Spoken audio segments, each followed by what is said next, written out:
Hello everyone, myself Kavita and welcome back to all of you in my YouTube channel Economics at 2 Point। अगर आप इस channel पे नए हैं तो प्लीज मेरे चैनल को सब्सक्राइब करें और बेल आइकन को प्रेस करें फॉर दी लेटेस्ट अपडेट्स के लिए। लास्ट क्लास में हमने चैप्टर 4 स्टार्ट किया था, प्राइस इलास्टिसिटी ऑफ डिमांड। आज उसी को हम फर्दर कंटिन्यू करेंगे। सो हमने पढ़ा था कि प्राइस इलास्टिसिटी ऑफ डिमांड होता क्या है। इसका फॉर्मूला था percentage change in quantity demanded divided by percentage change in price. तो हम प्राइस इलास्टिसिटी यानी इलास्टिसिटी को हम क्यों पढ़ते हैं? बिकॉज लास्ट क्लास में भी हमने डिस्कस किया था कि जो डिमांड है वो इनवर्स रिलेशनशिप शो करता है प्राइस और डिमांड के बीच में।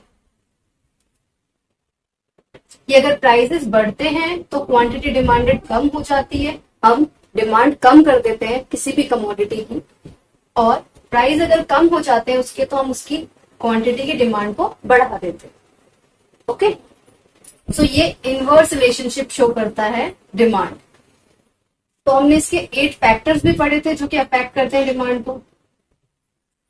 और जो डिमांड है वो सिर्फ क्वालिटेटिव रिलेशनशिप को शो करता है, नॉट क्वांटिटेटिव रिलेशनशिप, यानी क्वांटिटी को नहीं बताता, ये सिर्फ क्वालिटी को बताता है। जो 8 फैक्टर्स हैं इसके, इसमें से 3 फैक्टर्स हमने पढ़े थे जो कि थे price of the commodity, next income of the consumer and price of related goods.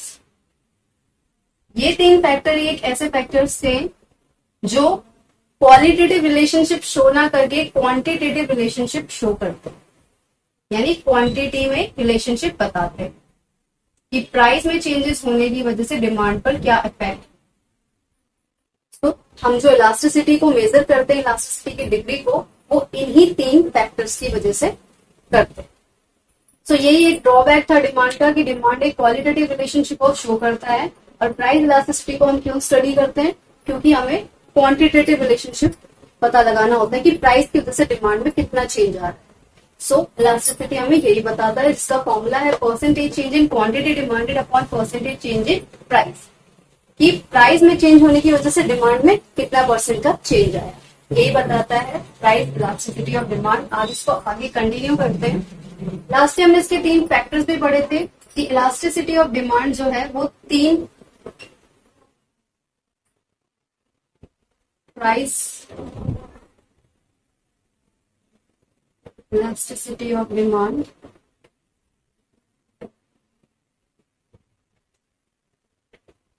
income elasticity of demand,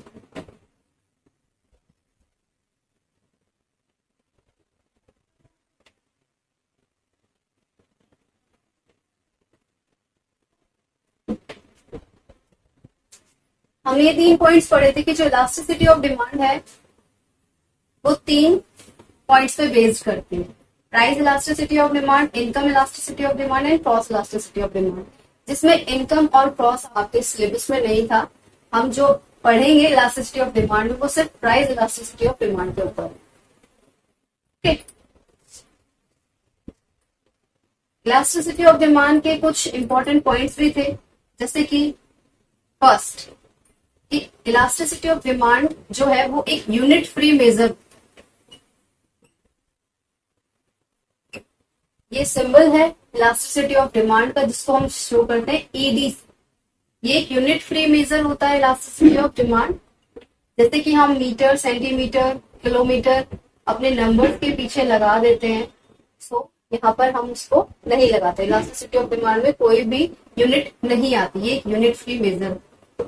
next है इलास्टिसिटी ऑफ डिमांड की जो वैल्यू है वो 0 से लेके इंफिनिटी के बीच में लाई करती है, यानी 0 से इंफिनिटी। नेक्स्ट है इलास्टिसिटी ऑफ डिमांड जो है ये क्वांटिटेटिव रिलेशनशिप को शो करता है। डिमांड जैसे कि क्वालिटेटिव रिलेशनशिप बताता था कि प्राइस की वजह से डिमांड में चेंजेस आए, लेकिन कितने चेंजेस आए, कितने ज्यादा से बढ़ा, कितने ज्यादा से कम हुआ, ये हमें कौन बताता है? Elasticity of demand. यानी क्वांटिटेटिव रिलेशनशिप को कौन बताता है? Price elasticity of demand. Fourth है जितनी ज्यादा इलास्टिसिटी ऑफ डिमांड की वैल्यू होगी, higher the elasticity of demand,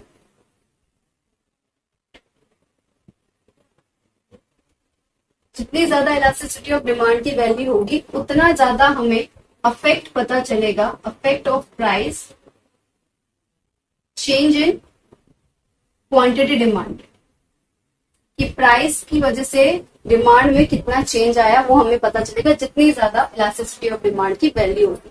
ये कुछ 4 इंपॉर्टेंट पॉइंट्स थे इलास्टिसिटी ऑफ डिमांड के बारे में।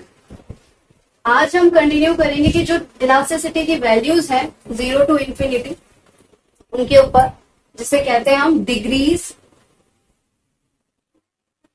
Of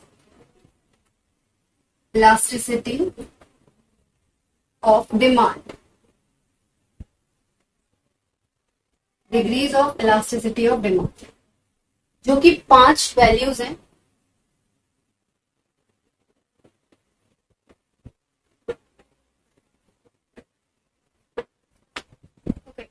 degrees of elasticity of demand,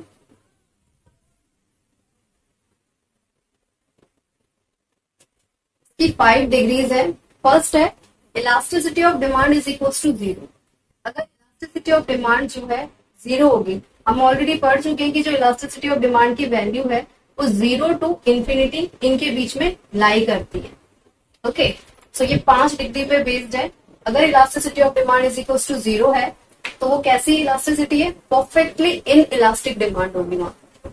second है अगर elasticity of demand less than 1 है, सो वहां पर कैसी इलास्टिसिटी है, लेस इलास्टिक डिमांड होगी। थर्ड है अगर इलास्टिसिटी ऑफ डिमांड की वैल्यू 1 है, so unitary elastic demand, unitary means 1। Fourth है इलास्टिसिटी ऑफ डिमांड की वैल्यू अगर 1 से ग्रेटर देन 1 है, सो वो हाईली इलास्टिक डिमांड होगी। और फिफ्थ है अगर elasticity of demand is equal to infinity है, तो ये है परफेक्टली इलास्टिक डिमांड। यहाँ पर डिमांड कैसी होगी, परफेक्टली इलास्टिक। तो ये इन 5 डिग्रीज पे जो है इलास्टिसिटी ऑफ डिमांड बेस्ड करता है। अब इसको एक एक करके समझते हैं। ईडी इज इक्वल टू 0 जब perfectly inelastic demand, perfectly inelastic demand होगी तो मीन्स कैसे पता लगाएंगे, हमें पता है इलास्टिसिटी ऑफ डिमांड का फॉर्मूला होता है percentage change in quantity demanded upon percentage change in price. Quantity demanded में चेंज और प्राइस में चेंज, मतलब प्राइसेस में चेंजेस कितना हुआ जिसकी वजह से हमारी डिमांड पर चेंज हो रहा है वो।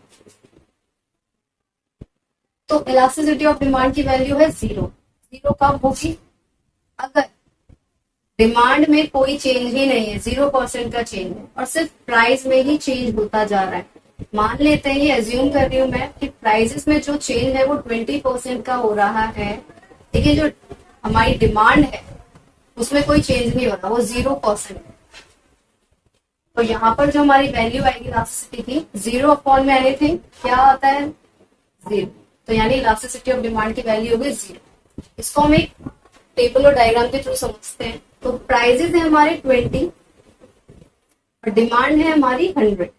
जब प्राइस 20 थे तो हम 100 की डिमांड कर रहे थे उस कमोडिटी की, प्राइसेस बढ़ गए 20 से 30 हो गए, लेकिन डिमांड हमारी उतनी ही है, 100 ही है। तो इसका अगर मैं कर्व ड्रॉ करूंगी तो कैसा बनेगा,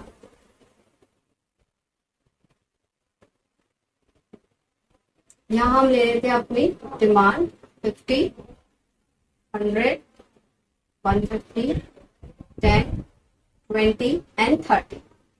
जब प्राइसेस 20 थे तो डिमांड हमारी 100 थी, प्राइसेस 20 तो डिमांड 100।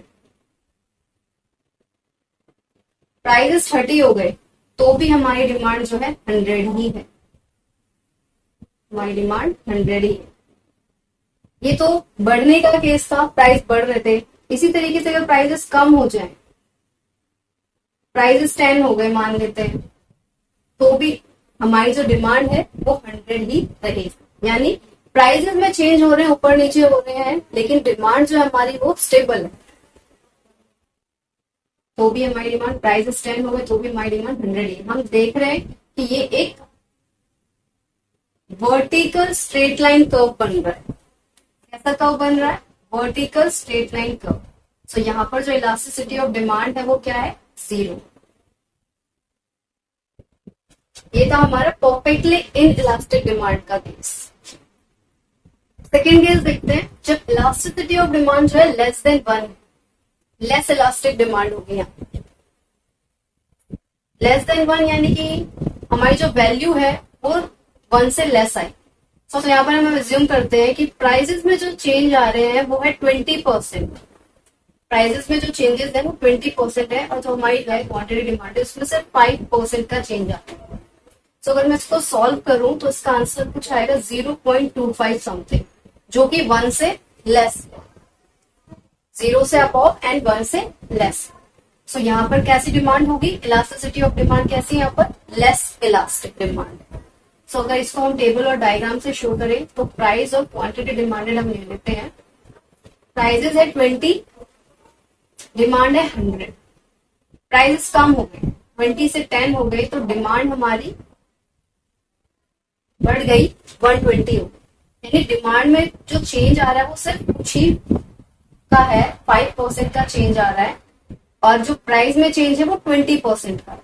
प्राइस में 20% का चेंज आया है और डिमांड जो है सिर्फ 5% से चेंज हो रही है। इसको अगर हम ड्रॉ करें डिमांड कर्व को, तो एक ऐसा कर्व बनेगा, एक्स एक्सेस वाई एक्सेस 0। जब प्राइसेस 20 थे हमारी डिमांड 100 थी, प्राइस 20 और डिमांड 100। प्राइसेस 10 हो गए, डिमांड हमारी 120 हो गई। प्राइसेस कम हो गए और डिमांड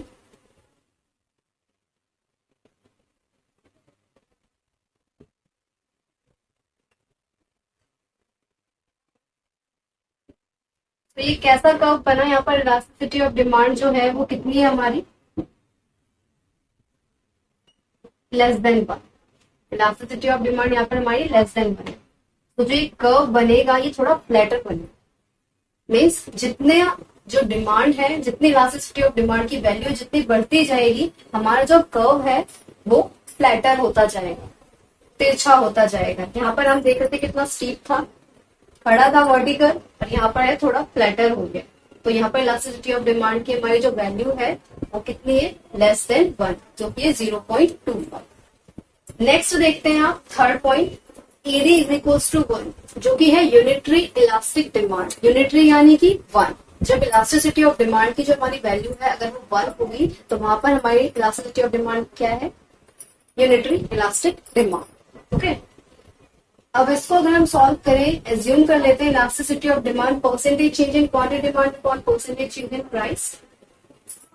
मीन्स 1 कब होगी, जब हमारा परसेंटेज जो प्राइजेस में चेंज हो रहा है वही अगर हमारा डिमांड में चेंज होगा तो हमारी जो इलास्टिसिटी ऑफ डिमांड की वैल्यू है वो 1 आ जाएगी। मान लेते हैं कि प्राइजेस में चेंज 20% का हो रहा है तो डिमांड में भी 20% का ही चेंज हो रहा है। सो हमारी इलास्टिसिटी ऑफ डिमांड की वैल्यू क्या आ जाएगी यहाँ पर, 1, जो कि है यूनिटरी इलास्टिक डिमांड। इसको अब हम समझते हैं टेबल एंड डायग्राम की हेल्प से। Price and quantity demanded, prices है 20 तो हमारी डिमांड है 100। अब प्राइजेस कम हो गए, 20 से 10 हो गए, तो डिमांड हमारी हो गई 150। ठीक, यानी कि सेम चेंजेस है, 20% का ही है। प्राइस अगर 20 थे तो डिमांड हम 100 की कर रहे थे, प्राइसेस कम हो गए 10 पे आ गए तो हमारी जो डिमांड है वो 150 है, यानी 20% का ही चेंज आ रहा है प्राइस की वजह से डिमांड। अब इसको लोकेट करते हैं ग्राफ में, X axis Y axis origin 50, 100, 150, 10, 20, 30। Price 20 है तो हम 100 की डिमांड कर रहे हैं, प्राइस 10 हो गए तो हमारी जो डिमांड है वो कितनी होगी, 1। तो यहाँ पर जो हमारा कर्व है कुछ इस तरीके का बनेगा। सेकंड हमने देखा था कि वो थोड़ा सा तिरछा था, थोड़ा फ्लैटर था, ये और ज्यादा फ्लैट। यहाँ पर हमारी जो इलास्टिसिटी ऑफ डिमांड है वो कितनी है, इज इक्वल्स टू 1, यानी कि unitary elastic demand. Next case है फोर्थ, जब हमारी इलास्टिसिटी ऑफ डिमांड की वैल्यू अगर ग्रेटर देन 1 हो, सो कैसी डिमांड होती है, highly elastic demand. Okay, assume करते हैं प्राइस में जो चेंजेस आ रहे हैं वो 20% है, लेकिन जो क्वांटिटी डिमांड में चेंज आ रहा है वो 40% है। ओके, प्राइस में कम है, डिमांड में ज्यादा चेंज हो रहा है। तो अगर मैं इसे सॉल्व करूं तो इसकी वैल्यू निकल के आएगी 2, जो कि इलास्टिसिटी ऑफ डिमांड की वैल्यू आ गई 2, जो कि 1 से ग्रेटर है। यानी ये कैसे डिमांड है, यहाँ पर हाईली इलास्टिक डिमांड है। ओके, टेबल और डायग्राम तो समझते हैं। प्राइस 20 है तो डिमांड जो है हमारी 100 है उस कमोडिटी के लिए। प्राइसेस 10 हो गए, डिमांड हमारी 200 हो गई, यानी सीधा दुगनी हो गई इसकी। ओके, हाईली इलास्टिक में क्या लेना है, हमने दुगना कर दिया। हमारी यहाँ पर डिमांड जो है वो 100 से सीधा 200 हो गई। इसे ड्रॉ करते हैं आप ग्राफ पे।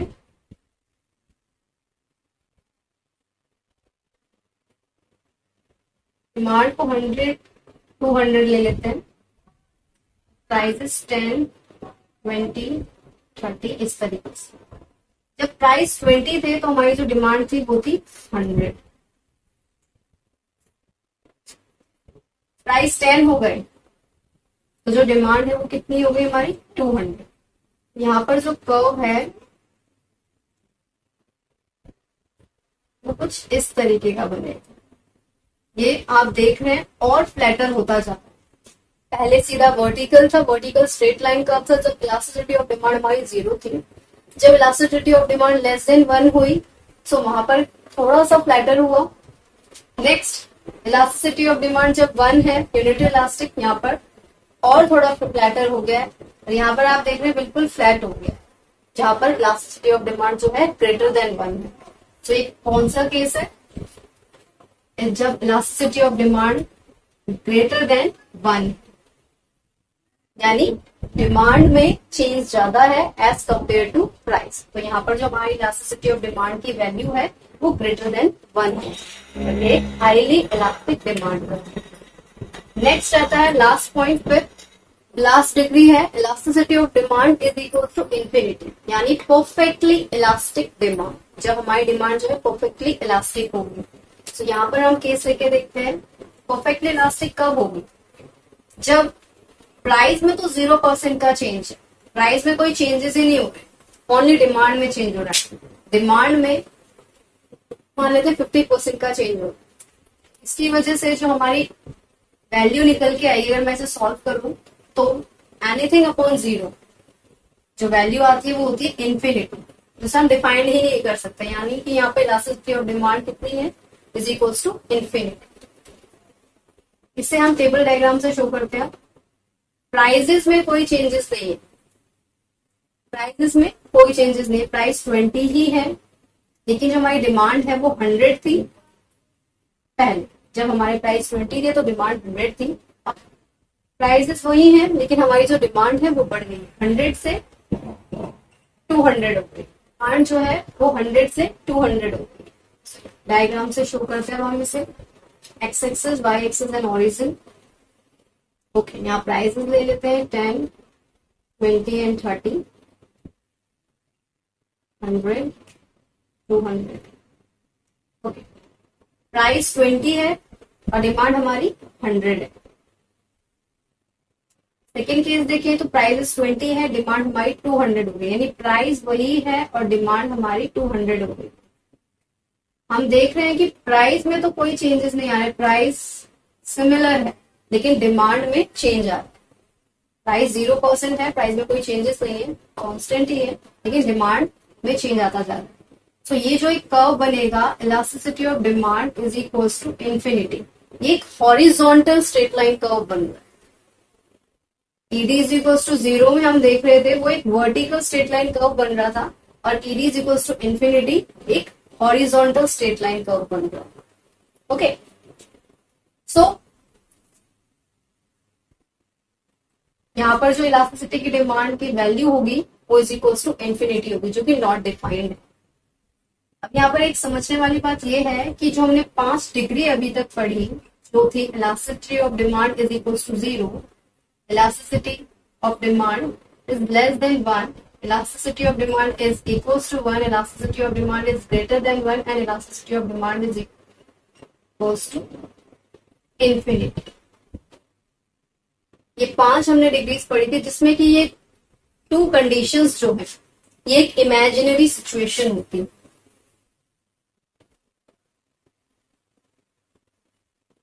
इमेजिनरी सिचुएशन मीन्स ऐसे, इमेजिनरी सिचुएशन कैसे होती है ये, इलास्टिसिटी ऑफ डिमांड अगर 0 है, प्राइस में चेंज हो रहा है, डिमांड में कोई चेंज ही नहीं हो रहा, मतलब प्राइसेस में चेंज हो रहा है लेकिन डिमांड में कोई उसका इफेक्ट नहीं हो रहा है, 0 है, इलास्टिसिटी ऑफ डिमांड 0 है, तो ऐसा तो रियल लाइफ में हो ही नहीं सकता. ओके, प्राइस में अगर चेंजेस आए तो उससे डिमांड पे भी तो इफेक्ट होगा, कम हो थोड़ा ज्यादा हो लेकिन होगा. सो रियल लाइफ में ये अप्लाई नहीं होता है, एग्जिस्ट नहीं करता है. वहीं अगर दूसरी कंडीशन देखें, जब elasticity of demand is equal to infinity, means prices में कोई चेंजेस नहीं है लेकिन डिमांड में चेंज होता जा रहा है, ये भी पॉसिबल नहीं है कि प्राइस में तो कोई चेंज ही नहीं है लेकिन हमारी जो डिमांड है वो घटती बढ़ती जा रही है, तो ये भी रियल लाइफ में पॉसिबल नहीं है. सो ये दोनों कंडीशन जो है इमेजिनरी सिचुएशन होती है, ये इसको हम इमेजिन करते हैं.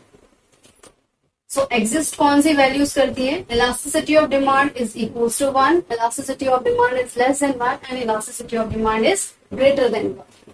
सो ये 3 डिग्री जो है ये एग्जिस्ट करती है हमारी रियल लाइफ की. इलास्टिसिटी की डिमांड जो है 1 है, लेस देन 1 है या ग्रेटर देन 1 है. अब अगर मैं सारी डिग्रीज को एक ही कर्व में बनाऊं तो कुछ इस तरीके की कर्व बनेगा, X axis, Y axis and origin.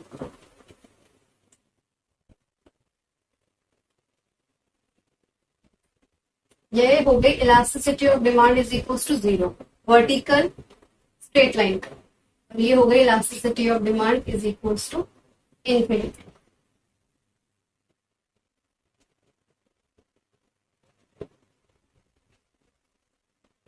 यहां हो गया elasticity of demand is less than 1, elasticity of demand is equals to 1 and elasticity of demand is greater then.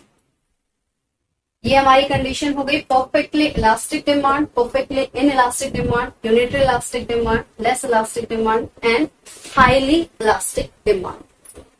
सो इस तरीके से कुछ कर्व बनेगा अगर मैं एक साथ सारी डिग्रीज को शो करूं.